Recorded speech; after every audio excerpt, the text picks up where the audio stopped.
15वीं सदी की यह कहानी है। किसी एक गांव में बहुत ज्ञानी पंडित रहा करता था। पंडित आजू बाजू के सारे ही गांव में बहुत प्रख्यात था और इसी वजह से धनवान भी। पंडित का परिवार ज़्यादा बड़ा नहीं था। पंडित अपनी पत्नी के साथ अपने बहुत बड़े घर में अकेला रहता था, क्योंकि पंडित का कोई बेटा नहीं था और एक बेटी थी जिसका विवाह पास के गांव वाले एक श्रीमंत लड़के से हो चुका था। पंडित ने शादी से पहले अपने होने वाले दामाद की अच्छे से जांच पड़ताल की थी और अपनी बेटी का भविष्य भी ठीक से पढ़ा था। तब जाकर उसने बेटी की शादी की थी।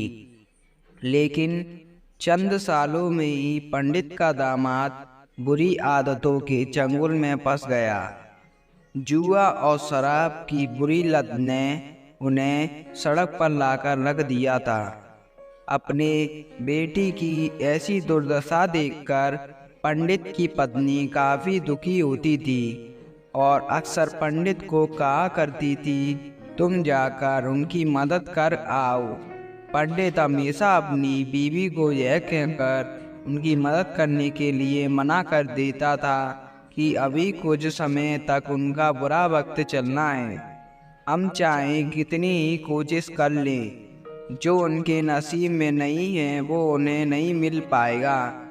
पंडित की ऐसी बातों से उनकी पत्नी काफ़ी दुखी हो जाया करती थी और मन ही मन सोचती थी कि कैसा स्वार्थी पिता है, अपनी बेटी को इतने कष्टों में देखकर भी उसकी मदद करने के लिए मना करता है।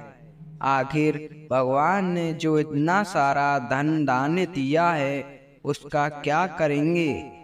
हमें कोई और औलाद भी तो नहीं है, ले देकर एक यही बेटी है और इसके लिए भी कुछ नहीं करेंगे तो किसके लिए करेंगे? पंडित ऐसा नहीं सोचता था। ऐसा नहीं है कि पंडित अपनी पुत्री से प्रेम नहीं करता था, लेकिन उसने अपनी पुत्री की कुंडली इतने अच्छे से पढ़ी थी और वह यह पहले से ही जानता था कि वह चाहे किसी भी लड़के से शादी करती, लेकिन उसके जीवन में यह समय आने वाला ही था और बिना इसे भुगते उसको छुटकारा नहीं मिलने वाला था। एक दिन खाने पीने के लिए भी मोहताज हो चुके पंडित के बेटी और दामाद उसके घर पर आए। पंडित ने और उसकी बीवी ने दोनों का खूब आदर सत्कार किया और खूब अच्छा खाना खिलाया। बेटी और दामाद की पंडित से सहायता मांगने की हिम्मत ना हुई, इसलिए वह बिना बोले ही वापस अपने घर को लौटने लगे। लेकिन माँ तो माँ होती है, पंडिताइन से रहा नहीं गया और बिना पंडित की इजाज़त के उसने चोरी छुपे बूंदी के लड्डू बनाकर उसमें सोने के सिक्के रख दिए और बेटी और दामाद को दे दिए, ताकि बेटी और दामाद की कुछ आर्थिक सहायता हो सके।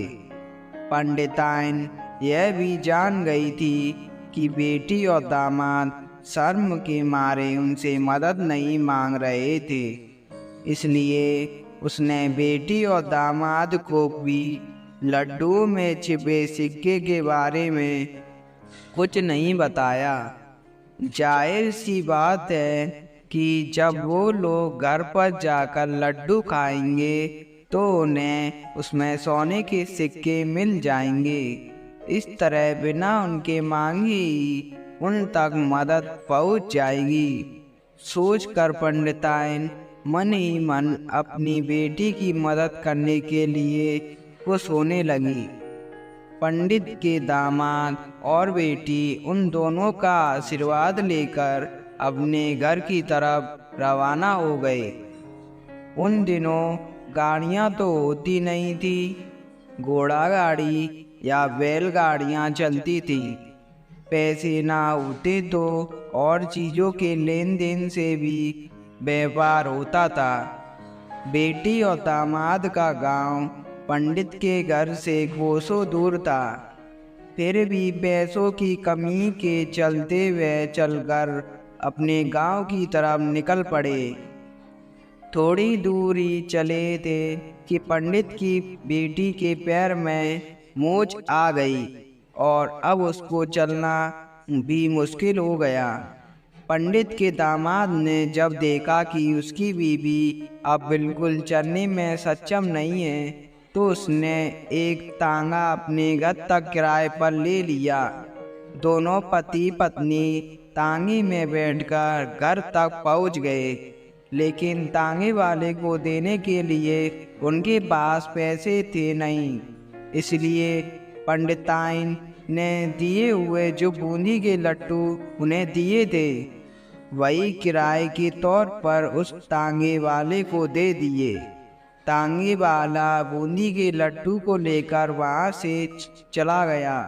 तांगे वाला अपने घर की तरफ जा रहा था, तब उसे एक हलवाई की दुकान दिखी। उसने सोचा कि थोड़े से बूंदी के लड्डुओं से मेरे घर के लोगों का पेट थोड़ी भरने वाला है।